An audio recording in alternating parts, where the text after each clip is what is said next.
Hello and welcome to Jack's News Now. I'm Jake Pickering reporting here from Times Square. Very excited to be here in this very, very cold part of town. It's about 8 degrees, believe it or not, and the wind chills are going to go into the negatives for tonight. Almost dangerously cold now. Nick Lulli, my fellow co-anchor here, has an exclusive interview with Broadway's own Mamma Mia star right from her dressing room. And we are here in the Winter Garden Theater tonight where Mamma Mia has been playing for some years now. We're here with Lisa Brescia. You play one of the main characters, Donna. How are you doing this evening? I'm great. I'm very happy to meet you. You as well. We're about an hour and maybe 10 minutes from showtime. How are you feeling tonight about the show? Terrific. We had a matinee today already, so I'm ready to go. Second time today. It's rather cold out. What do you think about a lot of people going to show up tonight, you think?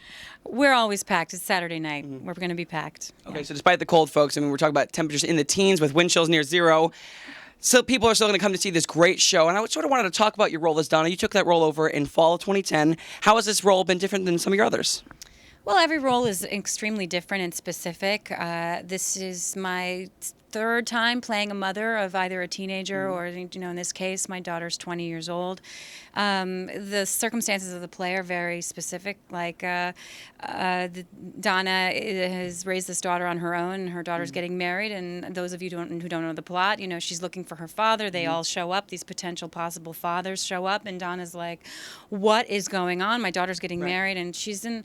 So the circumstances of this show are specific to this show, and every show I treat differently in terms of preparation is pretty much the same. Right. My process for getting ready for a show is always the same. It involves script analysis, and then it involves an autobiography of the character, and then a rehearsal process with the other actors. And in that case, this is just the same as any other show I've done. Okay. Now, I do want to. One of the specialties I would say of Mamma Mia is that your character Donna is singing ABBA songs 8 times a week. What is that like?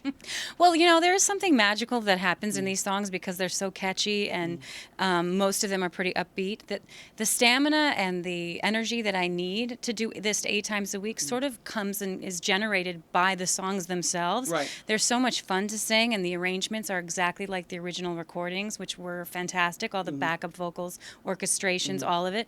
So it's a gift because some scores, it can take a lot of energy to muster up to do it 8 times a week. Right. And for some reason, these magical ABBA songs, just the energy comes to me and it's there, which is a real gift. And you were just talking about having to muster up that strength to really do the vocals 8 times a week. You were in several shows here on Broadway in the past few years, including Aida and Wicked. You were playing these sort of women empowerment roles. But let's talk about Wicked for a minute. I know that's considered to be a very vocally demanding role. How was that like playing a green witch? You had to fly up in the air every time you were called, and you were the standby on Wicked. I was. It was the standby. I went on about 150 times while I was the standby, and I then went in New York. I did it for a month straight here, and I got a taste of what it's like to do it in New York full time. I have to say, it was the most challenging experience I'd have on stage, and I think part of it was just learning how to feed myself properly. I mean, people don't necessarily know what it's like to walk in the shoes of an actress playing Elphaba until they've done it. It's like nothing else, and I was a vegetarian, and I learned very quickly the hard way that I could not do that, and I needed steak as soon as possible. Yeah. And I just seemed to never get enough rest, but I think a lot of it just had to do with not giving myself the nourishment that I needed. So it's a trial and error. We learn how to do this, and I then went to Chicago and played the role full time there, and had a much easier time of it. Okay. So because I knew what to do. So you were always developing then as an actress and a singer, your technique and how to prepare for a role. I believe in I always study. I'm always studying, and I think right now I'm not taking any classes or lessons, but I generally believe that there's nothing that I mean, in this art form, we can always get better. Right. And I think true geniuses in the theater are always striving to figure out how they can be a better actor, better singer, better dancer, better script analysis, all of that. It's an art form that is elusive, it's sort of in the air, and it's beyond talent, it's skill. And so for me, I always want to keep getting more skill. Okay. And you're taking classes to always do that and preparing for these roles, studying these roles. And you have to play the role 8 times a week. How does it leave any time for family? Well, Right now, my life is pretty simple. I do a lot of readings and concerts outside the show when I can, but 8 shows a week is a lot. And then, of course, I am married, and I want to maintain that relationship in a healthy way. So I have a very understanding husband. He's in the business. He's a composer, lyricist, and he teaches actors.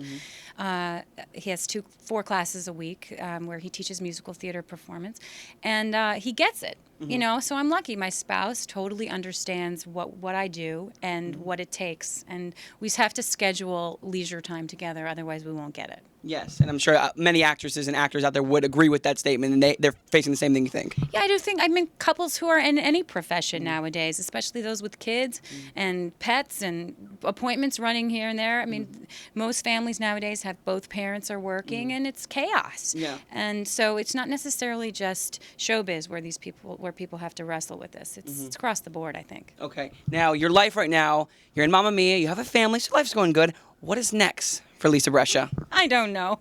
I always say that my vision for my life is always so much smaller than what the universe has in store for me that I can't possibly know.